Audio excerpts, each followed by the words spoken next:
அண்மை செய்தி. மத்திய உள்துறை அமைச்சர் அமித் ஷா மதுரை வருவதில் தாமதம் என்ற அந்த அண்மை செய்தியை பார்த்து வருகிறோம். இரவு 9 மணிக்கு மதுரை வருவார் என எதிர்பார்க்கப்பட்ட நிலையில் மதுரை வருகை தாமதம் என்ற தகவல் தற்போது கிடைக்கப்பட்டிருக்கிறது.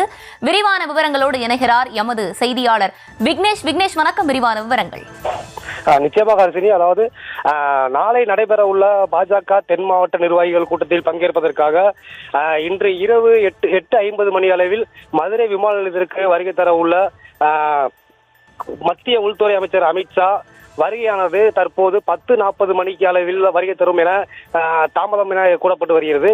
இந்த நிலையில் நாளை நடைபெறவுள்ள பாஜக தென் மாவட்ட நிர்வாகிகள் கூட்டத்தில் பங்கேற்பதற்காக டெல்லியில் இருந்து 6:50க்கு புறப்பட்டு சரியாக 8:50 மணி அளவில் மதுரை விமான நிலையத்தில் தரையிறங்க வேண்டிய உள்துறை அமைச்சர் அமித்ஷா தற்போது விமானம் தாமதமானதால் 10:40 மணி அளவில் மதுரை விமானத்துக்கு வருகை தர உள்ளார்.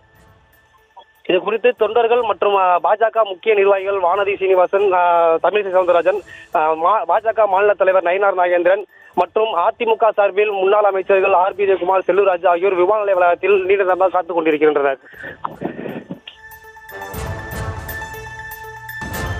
விவரங்களை வழங்கியமைக்கு நன்றி விக்னேஷ்.